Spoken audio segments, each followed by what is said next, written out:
내 영혼은 안전합니다. 주 손길로 내 삶을 안으시니 그 평강이 나를 덮습니다. 내 아버지.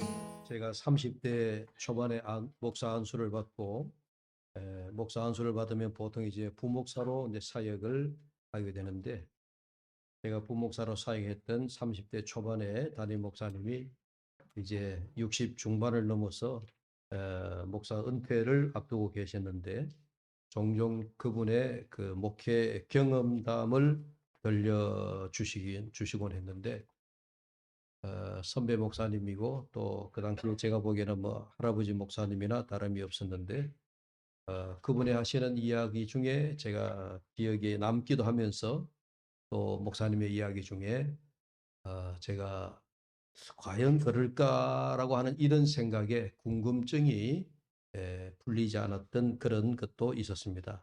그 중에 하나가 이런 이야기였습니다. 그러니까 물론 이제 은퇴를 앞둔 목사님의 경험 이야기인데, 오랫동안 목회를 하면서 교회에 많은 믿는 자들의 부부들을 보니까 남자나 혹은 여자 한 사람만 교회 다니면서 신앙생활을 하는 경우에 여성이 신앙심이 많아서 흔들리지 않고 열심히 교회 다니면서 신앙생활을 하면, 그러니까 신앙의 자리를 잘 지키면 결국은 그 가정이 신앙의 가정으로 뿌리를 내리고 정착을 하게 되더라 하는 이야기입니다. 반면에 이제 여성은 믿음이 없고 혹은 교회 다니지 않고, 아주 흔한 일이지만, 아직 흔치 않는 일이지만, 남자만 열심히 교회 다니는 그런 가정을 보는데, 그런 가정은 결국은 보면 나중에 그 믿음 좋던 남자의 신앙도 시들시들해지고, 결국은 그 가정이 뿌리채 흔들려서 신앙을 잃어버리게 되더라. 이 얘기는 물론 이제 그 목사님의 경험 이야기였습니다. 세월이 한 30년 흘렀어요. 저도 그 목사님처럼 이제 많은 믿음의 가정들을 보면서 목회를 해왔는데, 과연 참 그런, 이게 뭐 누가 통계를 낸 건 아니지만, 또 이런 이야기들이 모든 것이 다 그렇다, 이게 이제 일반화된 이야기거든요. 근데 이게 일반화된 이야기라고 하기도 좀 그렇고, 가정마다 다 이제 케이스가 달라가지고 형편이 다르지만은 그러나 비교적 좀 그런 것 같다, 그런 생각이 듭니다. 무슨 말이 이해가 되죠? 집안에서 부인이 부인이 믿음이 아주 돈독하면 불신앙의 남편이라도 언젠가는 전도를 해서 그 남편도 예수 믿게 되어지고, 또 자녀들도 예수를 잘 믿는 그런 믿음의 가정으로 만들어 가더라는 얘기예요. 근데 부인이 믿음이 없고 대신에 남편이 믿음이 아주 좋아요. 그런데 남편이 혼자 아무리 발부둥 쳐도 부인이 잘 믿음이 들어가지 않으면, 잘 따르지 않으면 나중에 결국은 남자도 지치고 가정이 시들시들해지더라 그런 얘기예요. 그런데 실제로 제가 그런 가정은 딱 한 가정을 제가 보고 경험을 했습니다. 남편이 장로님의 가정에서 자란 장로님의 아들이었어요. 그러니까 어릴 때부터 그 가정은 이제 장로님의 가정에서 아주 믿음의 분위기에서 자라. 그리고 장가를 갔습니다. 부인을 어떻게 만났는지는 모르지만 부인이 불신의 가정의 아내를 만났어요. 결혼 초에 자기 아내를 교회에 데리고 가려고 많은 애를 썼어요. 주일 되면은 교회 가자. 주일 아침 되면은 교회 가자. 그런데 이 부인이 이런저런 이유로 자꾸 교회 가는 걸 이제 핑계 이유를 대왔습니다. 그러더니 이 부인이 한 번은, 여보, 우리 주말인데, 아니 내 시집 오기 전에 나이트클럽에 가서 춤도 추고 했는데 당신 나이트클럽에 가봤냐? 한번 나 따라 나이트클럽에 가자. 그 가면 아주 그러면서 남편을 꼬인 거예요. 그러니까 남편이 조건을 내걸었어요. 당신이 내일 교회에 간다는 조건을 걸면 내가 당신이 원하는 대로 나이트클럽에 한번 가주마.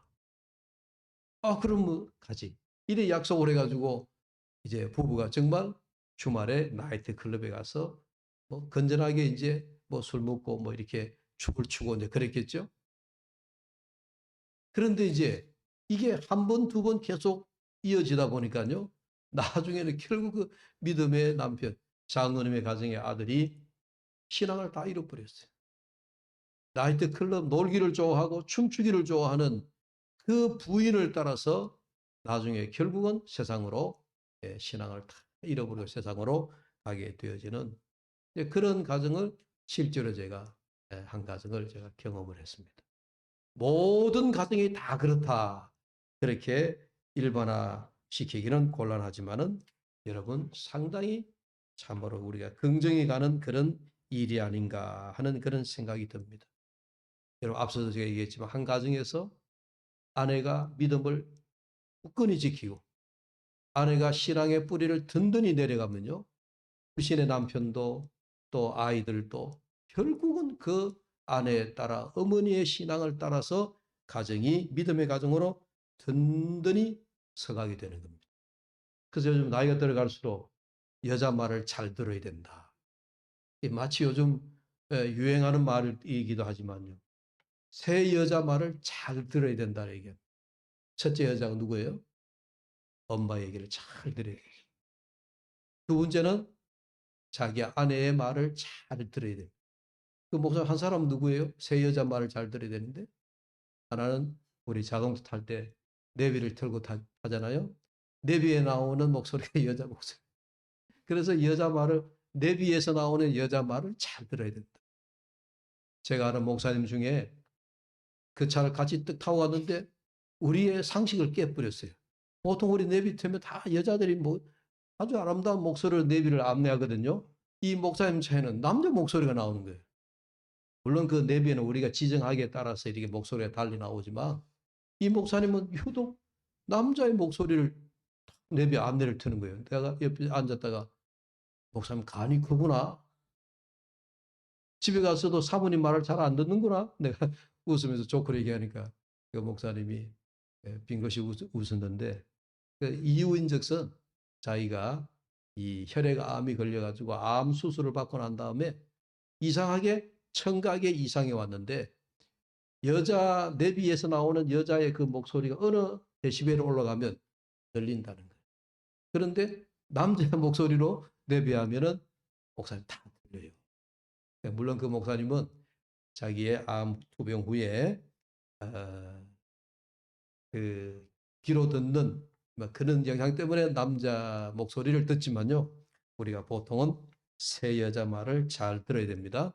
할렐루야. 아멘 안 하시는 분은 가만히 큰 남자. 오늘 욥의 가정을 가만히 제가 묵상을 하면서 아주 재미있는 생각에 잠겼습니다. 제가 신앙의 가정에 어쨌든 집안에서 여성들이 믿음을 돈독하게 견고한 믿음을 가지고 흔들리지 않게 잘 있어야 된다라고 이야기를 했는데 여러분 그렇습니다. 신앙에 제가 목회를 이래 해보니까 남자보다는 여자들이 아무래도 신앙을 몸에 붙여서 잘해요.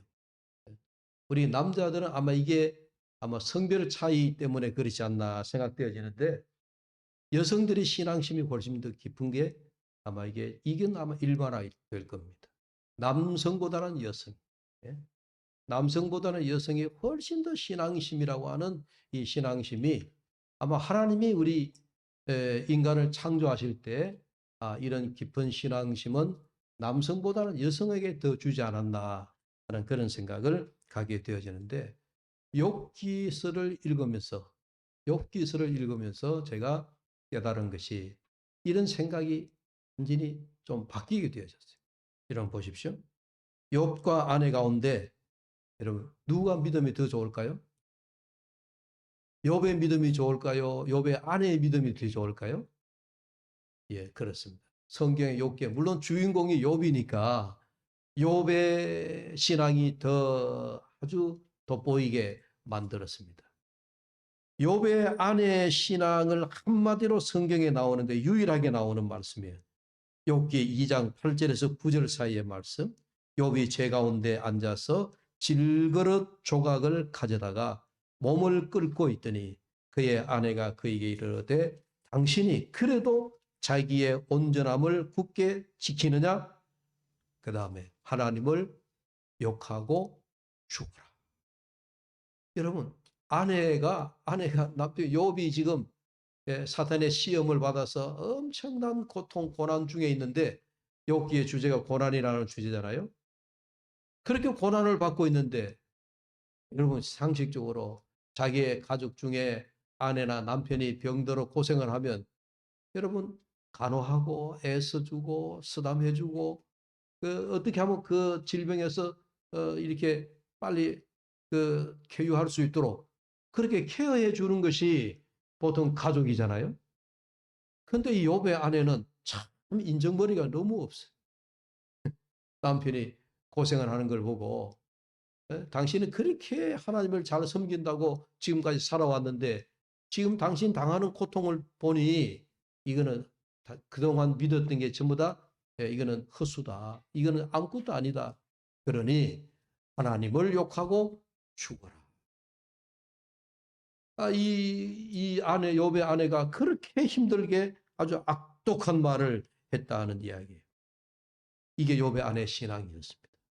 그러니까 욥의 아내는 여러분 욥기 가운데에 우리가 유일하게 나오는 말씀입니다. 그런데 여러분 이런 중에서도 욥은 어떤 신앙을 가졌느냐? 1절에 올라가서 여러분 다시 보시면 우스 땅에 욥이라 불리는 사람이 있었는데 그 사람은 온전하고 정직하여 하나님을 경외하며 악에서 떠난 자다. 욥의 신앙을 잘 표현하고 있는 말씀입니다. 욥을 온전하고 정직하다 그렇게 말합니다. 여기에 온전하다라고 하는 말은 옛날 성경 개역 성경에 보면 욥은 순전하다. 이 순전하다라고 하는 표현을 했는데 그래서 요즘 성경은 순전이와도 온전이라고 하는 표현을 씁니다만 어쨌든 히브리어에 나오는 그 말을 우리말에 이렇게 세월에 따라 번역을 했지만 히브리의 본 말의 의미는 완전하다라고 하는 온전하다라고 하는 이 의미는 욥이 죄가 하나도 없거나 욥이 혹은 하나님 앞에 아무런 끄리낌이 없다라고 하는 그런 의미는 아니에요. 예. 그런 의미는 아닙니다. 그저 외식과 인본주의가 없이 순수하다라고 하는 말이고 사람들로부터 도덕적으로나 어떤 윤리적으로 비난을 받을 수 있는 결점이 있는 그런 사람은 아니다. 하나님 앞에서보다도 사람들 앞에서 이 욥이 더 온전하다 하는 그런 의미를 나타내는 말입니다. 그 다음에 욥의 신앙에 정직하다라고 하는 이 말은 의롭고 신실하다라고 하는 그런 말로 우리가 그 의미를 풀어볼 수가 있습니다. 아무튼 이 족장 시대에 살아가던 욥이 이 욥의 신앙 생활의 기준을 오늘날 우리 신앙인들에게 매우 중요한 가르침을 시사하고 있다. 저는 그렇게 봅니다. 즉 욥이 온전하다 혹은 순전하다라고 하는 이 말은 욥은 언제나 하나님 앞에 설 때마다 하나님 앞에서 그 자신이 진실하고 순수한 마음으로 살아야 할 그런 표상을 오늘 우리들에게 가르쳐주고 있는 말씀이다 하는 이야기입니다. 여러분 정직하다라고 하는 것은 예수 믿지 않는 사람들도 정직하게 살려고 노력합니다. 그러면 예수 믿지 않는 사람들의 정직하게 살려고 하는 것과 우리가 하나님 앞에 정직하게 살아간다라고 하는 그런 차이가 여러분 어떤 차이가 있겠습니까? 우리도 정직하고 예수 믿지 않는 사람도 정직하다라고 할 때 여러분 예수 믿지 않는 사람들과 우리들과의 정직의 기준이랄까요? 정직의 차이가 뭐겠습니까? 우리는 사람들 앞에서뿐만 아니라 하나님 앞에서도 그러니까 우리가 사람 앞에서라고 하는 이 말은 우리가 누가 볼 때든지, 하나님 앞에서라고 하는 말은 사람들이 보지 않을 때든지, 누가 보든지 보지 않든지 간에 우리는 정직한 삶을 살아야 된다 하는 그런 말이에요. 외식이라고 하는 말은 사람 앞에 보이기 위함이잖아요. 보이기 위함인데 사람이 없으면 그냥 자기가 행동이 어떻게 되냐. 그러니까 우리는 사람이 보든 보지 않든 우리는 늘 한결같아야 된다 하는 그런 얘기. 그래서 우리는 이 하나님 앞에서의 이런 그 순수함, 순전함과 정직함을 가졌던 욥. 이 욥이 오늘 우리가 정말 이 세상을 살아가는데 우리가 신앙인으로서 가져야 할 귀한 믿음의 하나의 표상이다 하는 이야기입니다. 그리고 이제 또 욥은 순전하고 정직하게 살면서 그 다음에 중요한 게 말씀해 보면 하나님을 경외하며 악에서 떠난 자다라고 얘기합니다.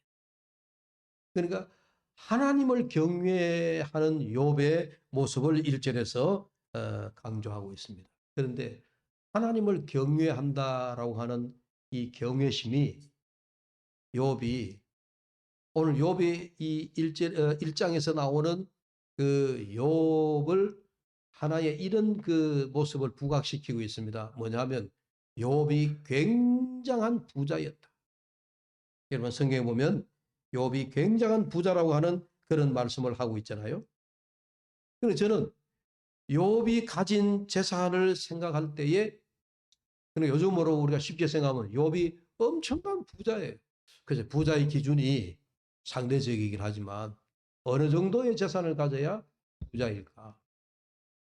어제 스포츠 뉴스에 제가 운동을 하면서 귀로 이렇게 리시버를 끄고 듣는데 9시 뉴스를 끝나고 난 다음에 KBS 스포츠 뉴스 해설을 쭉 하는데 제가 축구 선수들 이름을 잘 몰라서 기억은 안 나는데 호날두 선수인가요?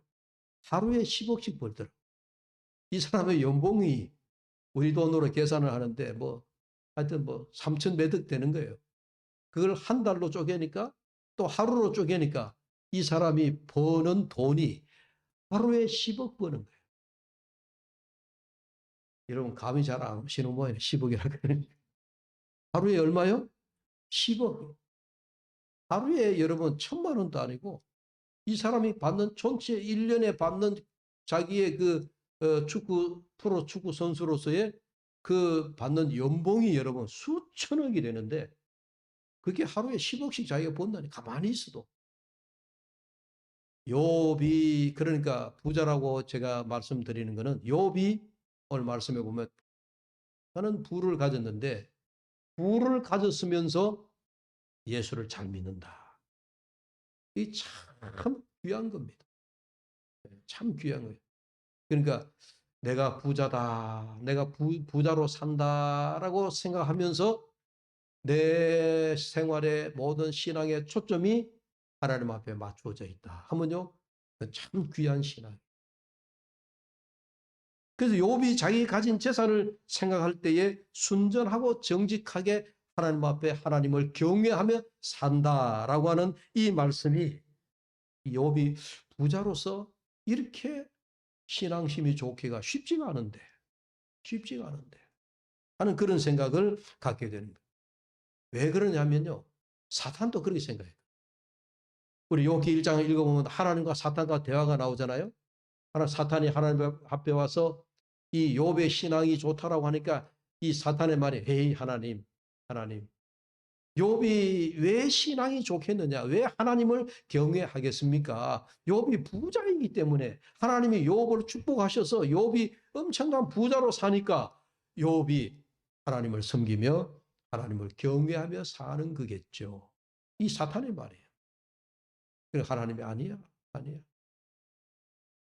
그럼 네가 욥에게 가서 한번 시험을 해봐라. 그래서 욥의 가정에 시험의 바람이 불잖아요. 그래서 자녀들을 하루아침에 다 죽게 만들고 그 많은 재산 하루아침에 물거품처럼 다 사라지게 만들었음에도 불구하고 욥은 하나님을 떠나지 않아. 그러니까 욥의 그 신앙 가졌던 신앙 하나님을 경외하며 순전하고 정직하게 살아가던 그 욥의 신앙의 기준이 물질이 아니고 그의 중심은 하나님에게 있었다 하는 걸 욥기서 전체를 보면 우리가 그걸 마치 증명하듯이 우리에게 보여주는 말씀이에요. 사탄은 그렇게 생각하지 않았어요.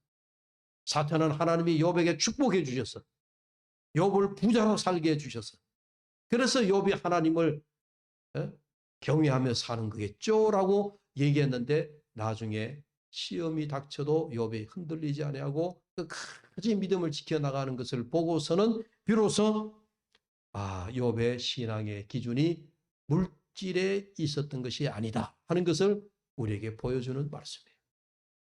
잠언 30장 9절에 홍대가 배불러서 하나님을 모른다 여호와가 누구냐 할까 하오며 홍대가 가난하여 도둑질하고 내 하나님의 이름을 욕되게 할까 두려워함이니이다. 여러분 이 잠언서 말씀 저는 그래서 기도할 때에 간혹 제가 물질의 문제나 또 생계의 문제나 이런 문제에 부닥쳐서 제가 기도할 때면 저는 잠언 30장 9절 이 말씀을 붙들고 기도합니다. 물질이 너무 많아서 내가 하나님 없이도 살 수 있다. 그런 교만한 자리에 들지도 않게 하시고 또 때로는 너무 가난해서 하나님을 부정할까도 두려우니 그저 나에게 하나님은 적절한 그저 만족한 자족하며 살아갈 수 있는 그런 믿음을 주십시오 하고 저는 그렇게 기도해요. 여러분 욥의 재산이 얼마인지 성경에 보십시오. 양이 7,000마리, 낙타가 3,000마리, 소가 500결이, 암나귀가 500마리, 그리고 그 가정에 부리는 종도 많았다라고 얘기하고 있습니다. 요즘으로만 봐도 여러분 축산농가 가운데에 여러분 양이 7,000마리, 우리나라의 개념에는 뭐 양이나 낙타나 이런 게 잘 없으니까 소로 한번 봅시다. 소가 500결이라고 하는 말은요. 소가 500상이라는 말이에요. 결이는 소가 2마리를 끄는 어떤 그런 걸 말하거든요. 그러니까 한 결이에 소가 2마리 끄니까 500결이라 그러면요. 여러분 소가 마치 1,000마리를 키우는 축산농가예요. 여러분 좀 이해가 되세요? 욥의 재산이. 여러분 보통 농가에 가보면요. 축산농가 좀 크다 그래도 100마리, 200마리, 300마리, 500마리 잘 넘어가는 축산농가 잘 없어요. 그런데 욥이 이 당시에만 하더라도 소가 1,000마리를 키웠다. 여러분 대단합니다. 양이 7,000마리, 우리는 양을 잘 키워보지 않으니까 양 7,000마리라 그러면 이게 어마어마한 거예요. 요즘으로 뭐 우리 계산해봐도 엄청난 축산 농가이다 하는 그런 생각을 갖게 되어지는데 이처럼 욥이 하나님의 복을 받아서 동방에서 제일 큰 부자가 되었다. 그런데 욥은 내가 부자이기 때문에 하나님을 경외한다 그러지 않았어요. 욥기 31장 24절과 25절의 말씀이 욥의 신앙이 물질에 있지 아니하고 하나님에게 두고 있다는 걸 해주는 말씀이 나옵니다.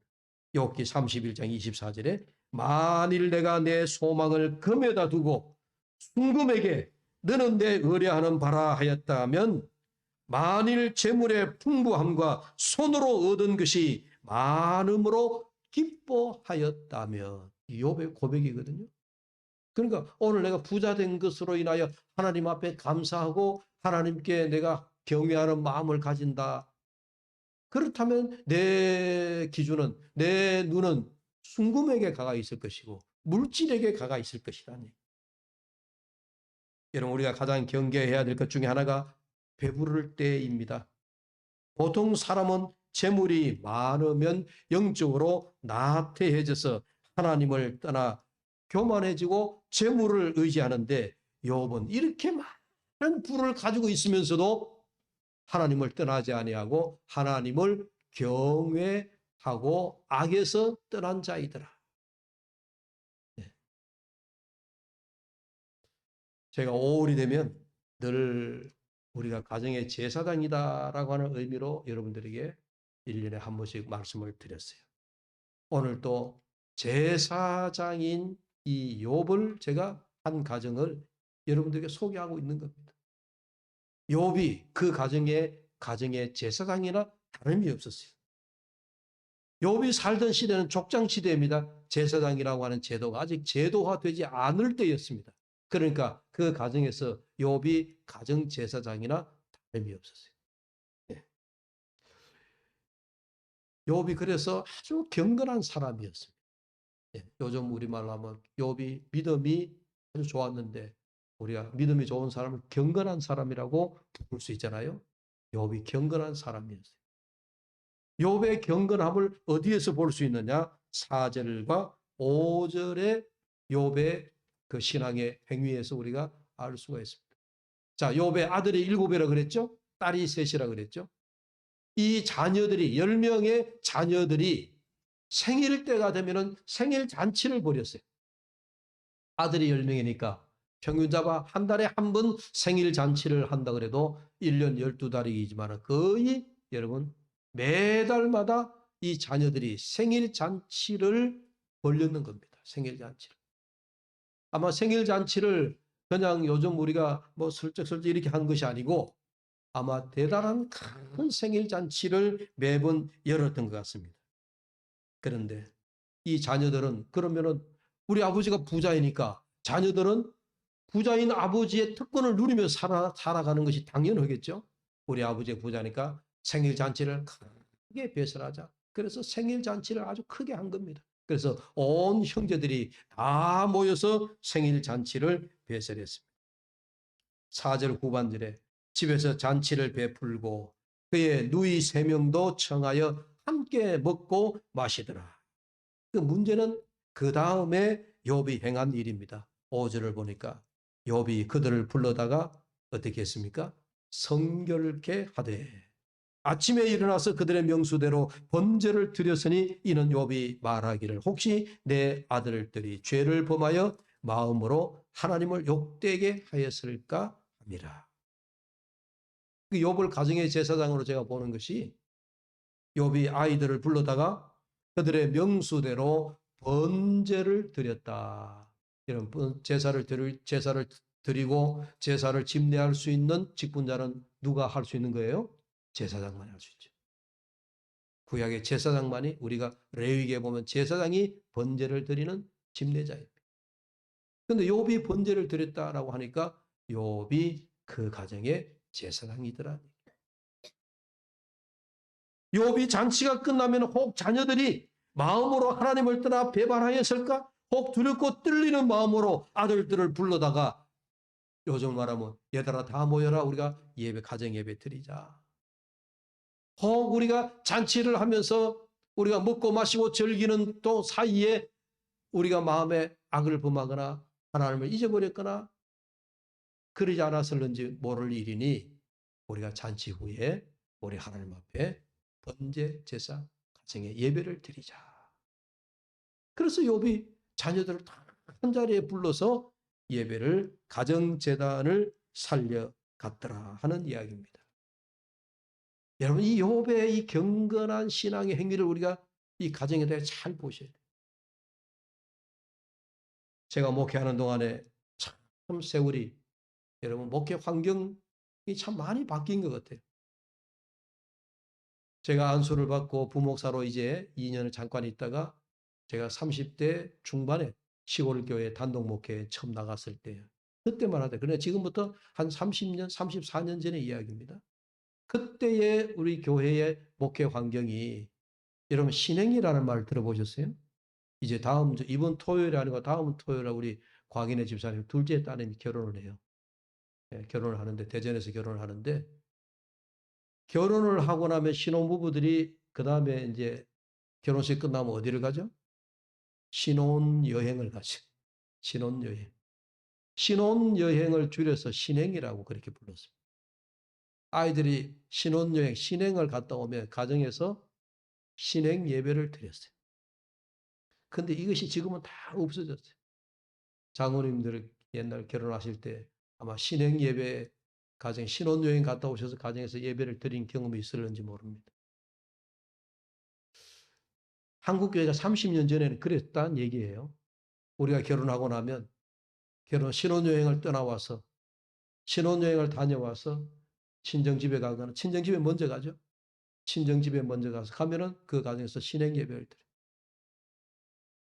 드려요. 이게 그 당시에 우리 믿음의 선조들이 우리의 자녀들을 결혼을 시켜서 이제 신혼여행을 보내고 이제 그들의 첫 가정으로 출발할 때에 물론 결혼식장에서 예배를 드렸지만 결혼 예배를 드렸지만 가정에 돌아와서 첫 출발할 때에 우리의 자녀들을 하나님 앞에 예배를 드리고 이들의 신혼생활을 시작하게 하자 하는 옛날 우리 믿음의 선조들이 그런 마음으로 신행 예배를 드렸어요.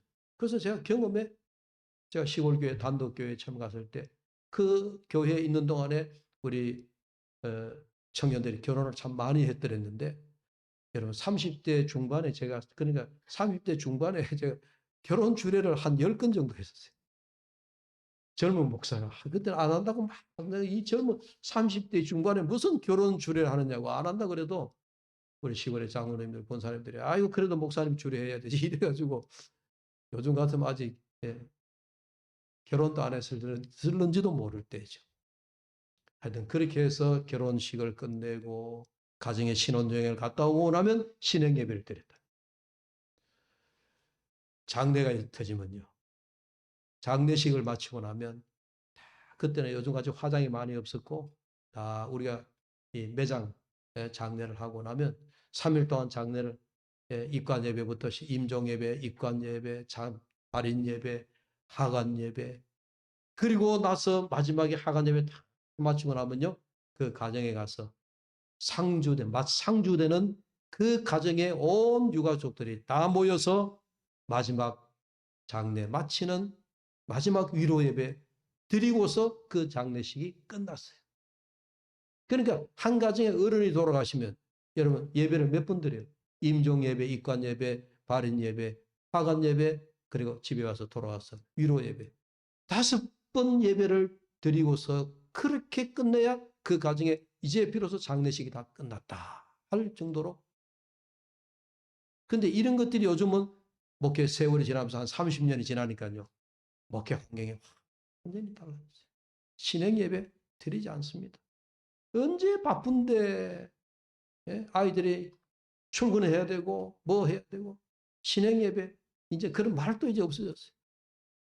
장례식 다 마치고 상주 집에 마지막 집에 들어가서 위로 예배까지 드리고 장례식이 끝나면 없어졌어요. 이제는 그런 게 가서 탁 바른 예배 한 번 예배 드리고 나면 그걸로 장례 예배가 끝이.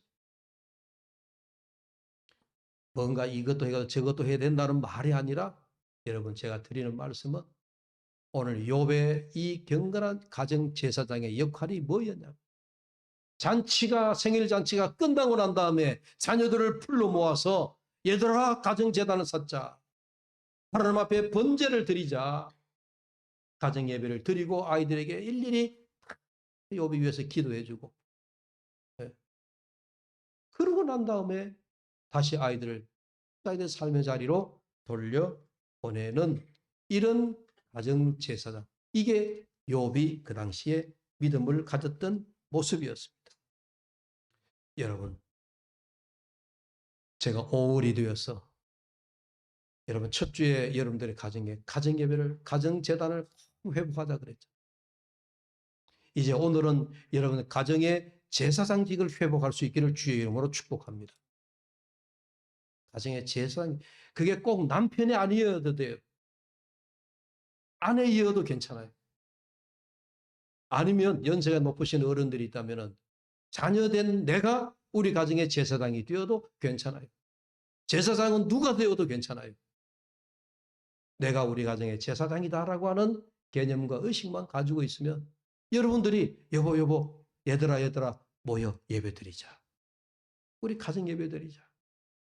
가정의 행사가 마치고 난 다음에 얘들아 우리 예배를 드리고 이 가정 행사를 마무리하자. 그런 마음으로 우리 가정 제사장을 회복해야 된다. 그런 의미예요. 오늘 욥이 경건한 사람이 그냥 경건한 거 아니에요. 욥이 하나님을 경외하였다. 그냥 나온 말이 아니더라. 가정에서 가정 제사장의 그 역할을 잘 감당함으로 말미암아 욥의 신앙이 그렇게 오늘 우리들에게 평가되어지고 전해지고 있는 겁니다. 모쪼록 사랑하는 여러분, 가정의 제사장, 이 가정의 제사장은 가정을, 가족들을, 아내는 남편을, 남편은 아내를, 또 부모는 자녀들을 다 보듬고 무릎 꿇게 하고 기도하게 만드는 제사장의 직분입니다. 이 사명을 잘 감당해서 우리 가정이 하나님 앞에 거룩한 제사장의 가정을 회복할 수 있기를 주의 이름으로 축복합니다. 기도합시다. 하나님 아버지 감사합니다. 욥의 귀한 믿음을 보면서 오늘 저희들도 욥의 가정처럼 거룩하고 경건하고 하나님 앞에 온전함으로 인정받는 가정이 되기를 바라며 또 내 자신이 내 가정에 먼저 제사장의 사명을 감당하기를 다짐합니다. 아버지 하나님, 우리 온 성도들이 우리 가정으로 돌아갈 때마다 내가 가정의 제사장입니다. 하나님 앞에 이 제사장의 사명을 갖고 우리의 가정을 경건한 가정으로 만들어갈 수 있도록 은총을 허락하여 주시옵소서. 예수님의 이름으로 기도하옵나이다. 아멘.